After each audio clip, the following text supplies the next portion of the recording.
Morning, everyone. From the very beginning of this Congress, House Democrats have executed our mission to put people over politics and to fight for lower costs, to grow the middle class, and defend freedom, particularly a woman's freedom to make her own reproductive health care decisions. We have repeatedly made clear and demonstrated our willingness to find bipartisan common ground with our Republican colleagues on any issue, whenever and wherever possible, in order to make life better for the American people and to deliver real results and solve problems for hardworking American taxpayers. House Democrats are temporarily in the minority, but have repeatedly governed as if we are in the majority because we recognize that our job is to deliver for the American people in blue states, red states, and purple states. That's our job. And all we've asked for is that traditional Republicans break with the MAGA extremists in their party to partner with us in order to get things done. Once again, we find ourselves at another fork in the road.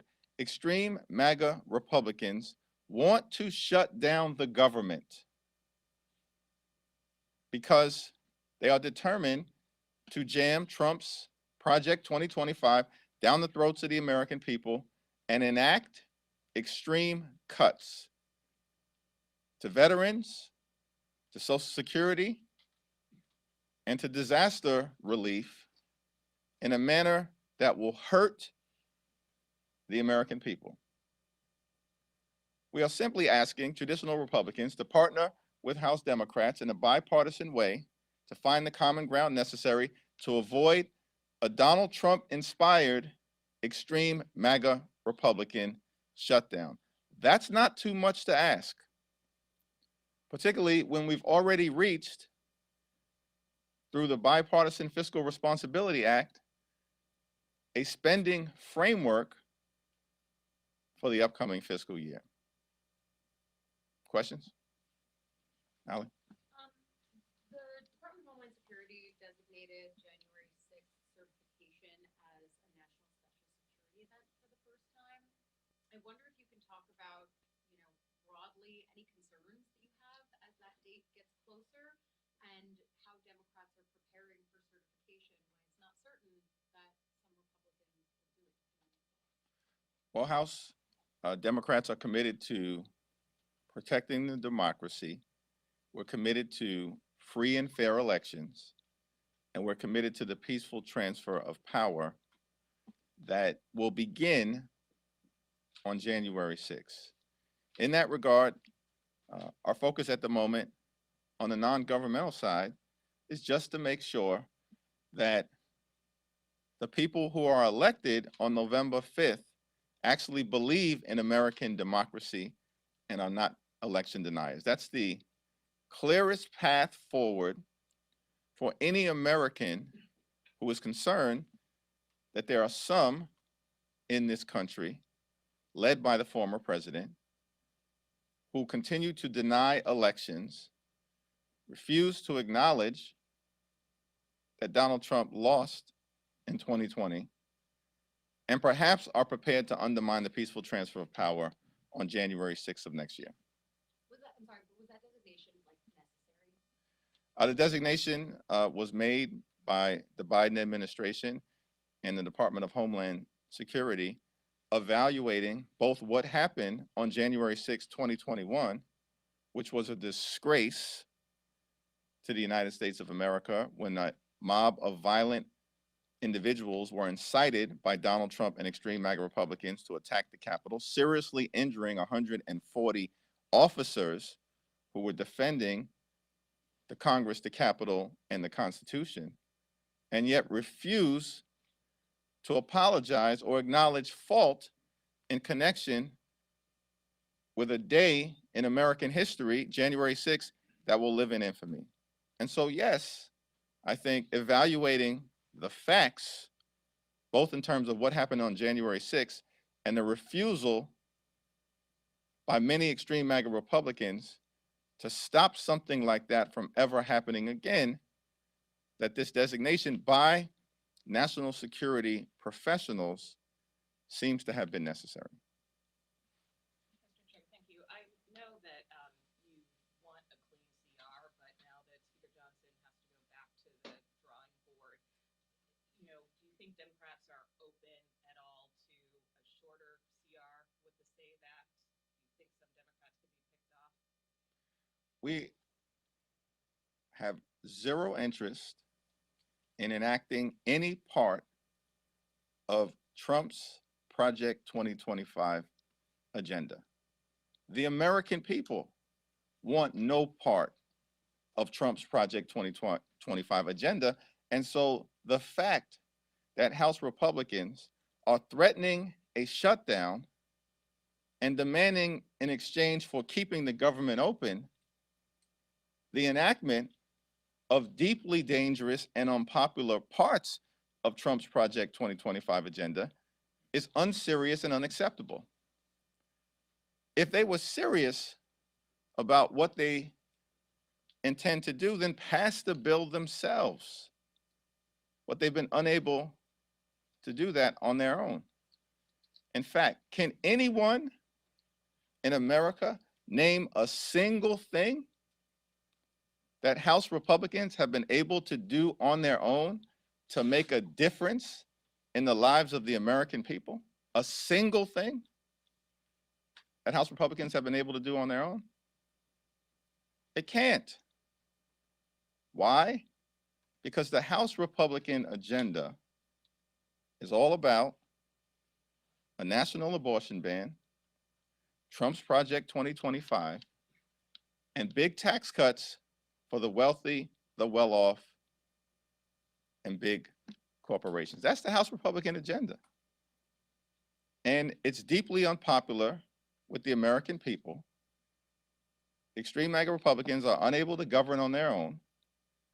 And House Democrats are simply saying, we're willing to partner with you in a bipartisan path forward based on the Bipartisan Fiscal Responsibility Act that was passed by both houses of Congress with Democratic and Republican majorities, signed into law by President Joe Biden, and sets top line spending numbers for fiscal year 2024 and fiscal year 2025. What's the problem?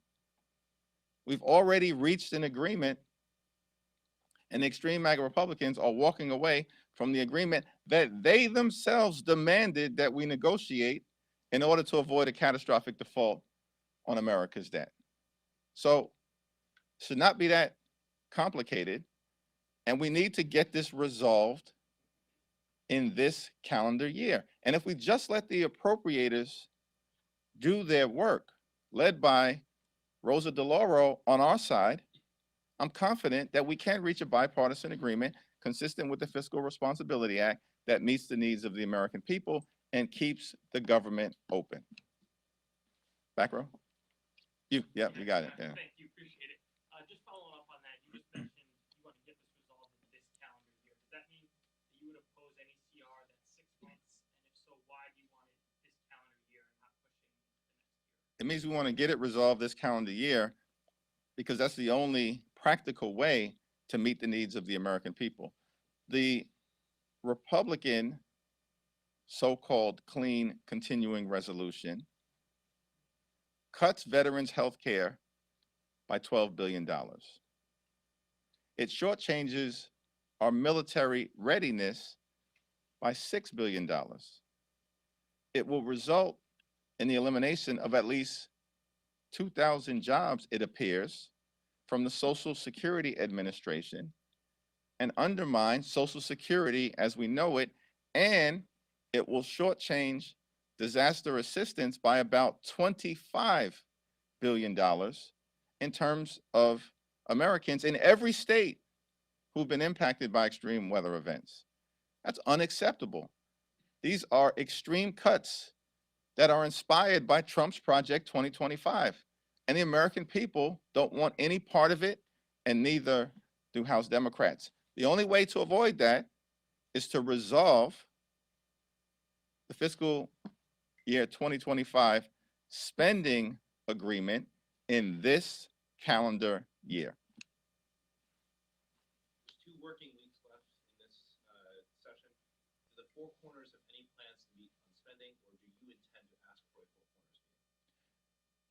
I remain in regular communication with Leader Schumer in the White House about finding a path forward, and we are always ready to sit down and have a 4 corners bipartisan discussion so we can keep the government open and meet the needs of the American people in a serious and responsible way in terms of their health, their safety, their national security, and their economic well-being. This is not complicated. We have already resolved the top line spending issue in the context of the Bipartisan Fiscal Responsibility Act. And so the extreme MAGA Republicans just have to walk away from Trump's Project 2025, walk away from their obsession in trying to once again shut down the government, and walk away from their willingness to criminalize abortion care and impose a nationwide ban. That's why we're in the situation that we are in right now. The overwhelming majority of the American people agree with us, and we're fighting for you. We talked about divisions here, but let me talk a little bit about bipartisan cohesion here. The China Committee, a number of bills on the floor this week, that committee has generally worked in a bipartisan fashion. What are the things, however, that you might be disappointed in that you would have liked to have seen them do better or go further? And do you think that some of the things, some of the interests that the Republicans have in these issues regarding to China are steeped in racism or jingoism? Seems to me that throughout much of this Congress, the Select Committee on the Strategic Competition between the United States and the Chinese Communist Party has worked in a constructive fashion. Unfortunately, many of the bills that have been on the floor this week have been more connected to xenophobic efforts by extreme MAGA Republicans to try to divide the country as opposed to trying to unite the country. This is not an unfamiliar thing. More than 60 million Americans saw the contrast between the Vice President's vision for America and the former President's vision for America on full display. We as Democrats, led by President Biden and Vice President Harris, want to move the country forward, bring people together, and solve problems for hardworking American taxpayers. Extreme MAGA Republicans, led by the former president, who continues to order members of the House Republican Conference around, and in sycophantic fashion, many of them continue to fall in line, are trying to turn back the clock, divide America, and exercise complete control over the American people through Trump's Project 2025 agenda. That's a clear vision. So whatever happens on the House floor this week, next week, the week thereafter, should be viewed in that context. I know you want a bipartisan solution, but you're saying next week on the Republican shutdown. Are you predicting a shutdown at this point of the week? The American people should be very concerned that extreme MAGA Republicans once again want to shut down the government. That concern is anchored in Republican history in shutting down the government. In the 1990s, under former Speaker Newt Gingrich, House Republicans shut the government down to try to end Medicare and Medicaid as we know it. They failed after shutting down the government. In 2013, House Republicans, inspired by Ted Cruz and the Tea Party, shut the government down for 14 days because they wanted Democrats to repeal completely the Affordable Care Act. Democrats. In fact, they demanded that President Obama repeal his signature legislative accomplishment that's helping tens of millions of people, including more than 100 million people with pre-existing conditions. The Republicans shut the government down, led by House Republicans here in Congress, and they failed. In 2018, Donald Trump, Republicans in the House and the Senate shut the government down for 35 days, the longest shutdown in American history, because they wanted taxpayers to fund Trump's medieval border wall. Wait a second, didn't you say that Mexico was going to pay for that wall? So they shut the government down for 35 days. Hurt everyday Americans. All of these shutdowns hurt everyday Americans. So they've now done it 3 different times to try to enact their extreme agenda. Because the commonality is it's done by Republicans. Why? Because they have put on the table an extreme ransom demand that they want to jam down the throats of the American people. So it's not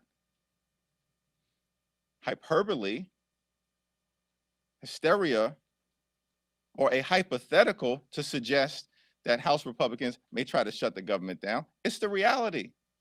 It's what the American people face right now. And we're going to aggressively push back against it. Yep. Yesterday, on 9/11, Laura Loomer, who spread 9/11 conspiracy theories, spent part of the day with Donald Trump. I'm just curious, as a New Yorker, what you make of that. It was shocking and irresponsible and offensive to the thousands of people who lost their lives on September 11th, including hundreds of brave first responders, members of the NYPD, FDNY, and others who raced toward the danger in order to help people escape the danger and lost their lives as a result of it. Donald Trump is a conspiracy theory peddling, racial arsonist, and pathological liar. That's just the reality of the situation. And it's being visited upon the American people. And the fact that on September 11th, this sacred day, he would bring a 9/11 conspiracy theorist to participate in events during this solemn commemoration should shock the conscience of all decent Americans, and I believe that it does just that. Let's be clear. Al-Qaeda and Osama bin Laden are responsible for the horrors of September 11th. No one else. No one else. No one else. Back on the CR real quick, you've been in touch with Leader Schumer in the White House. Have you spoken with Speaker Johnson about a resolution about the way out of this thing? And secondly, at what point, if he cannot get something on the floor and pass, does the Senate have to pick up this issue and work on something? Yeah, Speaker Johnson and I were together yesterday at 2 different events. We had a brief conversation about trying to find, a path forward, but we haven't had any formal discussions in that regard. Our staffs do maintain regular communication. We were all waiting to see what happened on the floor yesterday in terms of the reckless and extreme Republican proposal that failed because it doesn't even have sufficient support in the House Republican Conference. Why? It's not extreme enough for some individuals. The only path forward is a bipartisan one, and I'm hopeful that House Republican leadership and traditional Republicans will reach that conclusion sooner rather than later so we can get the job done. We look forward to partnering with our colleagues in the Senate, both Democrats and Republicans, in terms of Leader Schumer and Leader McConnell, but we need House Republicans to come to the table. Is it going to have to originate in the Senate?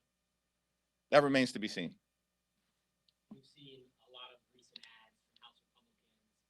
pushing back on Democratic attacks on abortion rights, saying that they don't want to ban abortion nationwide, that they support IVF. I'm curious your response to Republicans trying to distance themselves from some of their more politically toxic beliefs.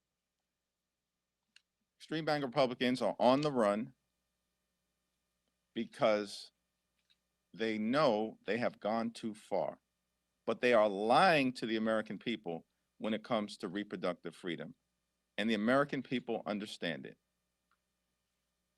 Kamala Harris, Senate Democrats, House Democrats support a woman's freedom to make her own reproductive health care decisions.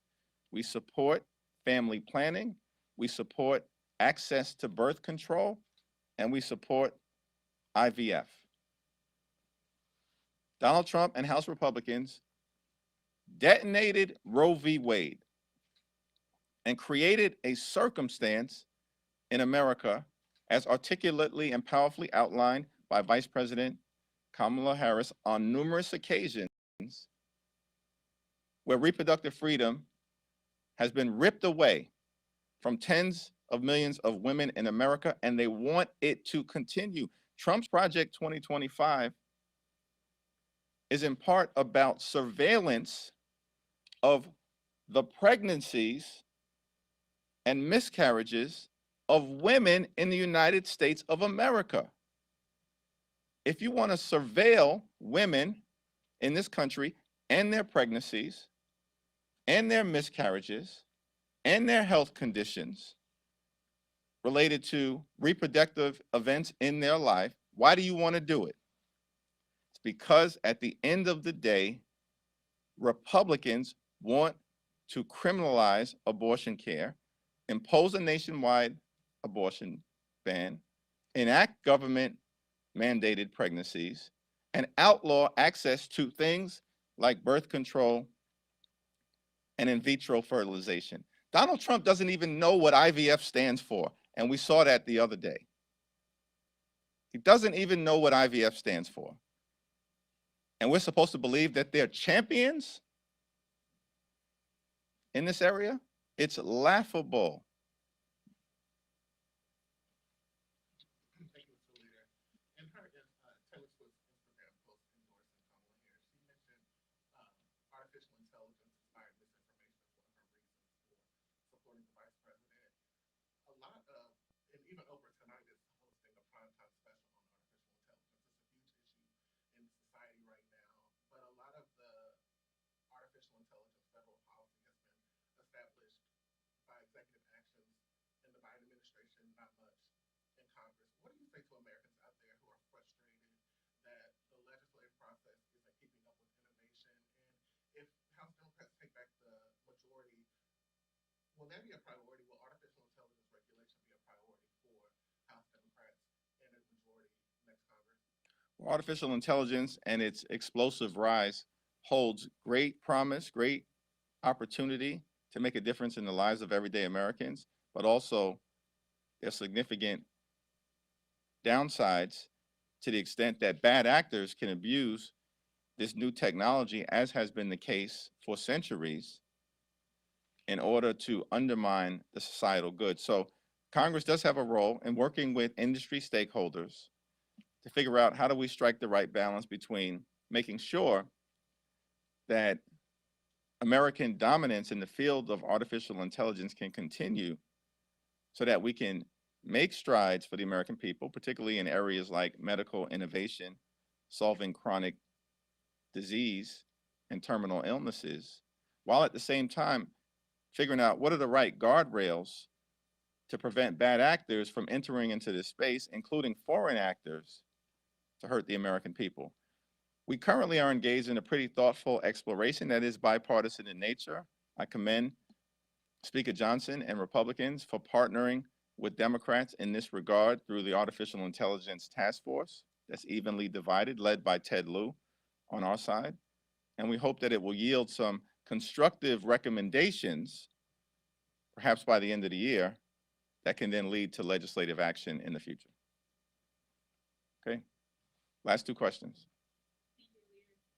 On the same, two questions about that. The other day, Speaker Johnson was up here at the same podium saying that, just because it's illegal for minors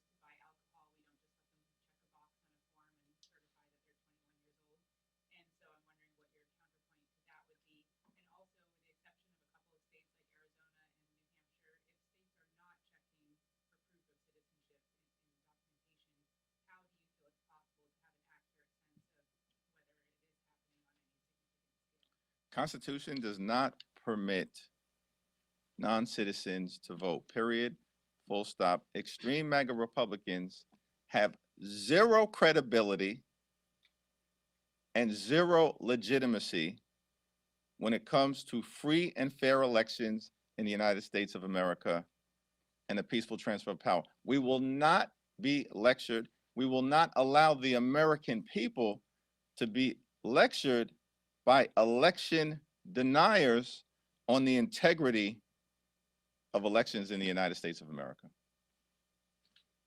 Leader Jeffries, reflecting on both of the billboards you have, Republican shutdown, but is there still a concern that, as you call hardcore Republicans, are going to try and twist the message as the deadline gets closer, putting the blame on Democrats?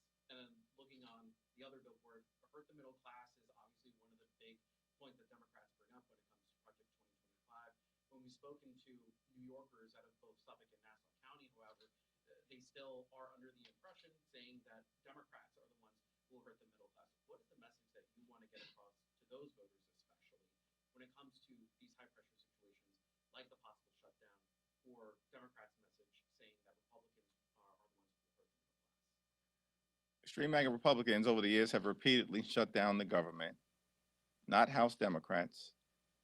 And House Republicans are determined to shut down the government again. They have never successfully been able to persuade the American people that anyone other than themselves is responsible for a government shutdown. Why in the world should we have any concern that in this particular instance, when on their own in this Congress, House Republicans have produced nothing but chaos, dysfunction, and extremism, that this time will be different?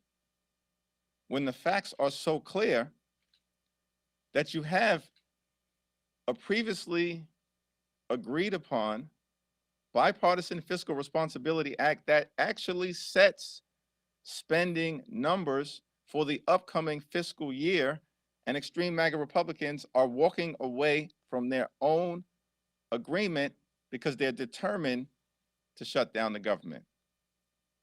Why won't Mike Lawler or other so-called traditional Republicans stand up against the extremists in their party to do the right thing for the American people? That's the question that's going to be asked in the suburbs of New York City, in the Hudson Valley, in the central New York region, and in many parts of California and beyond. Thank you very much.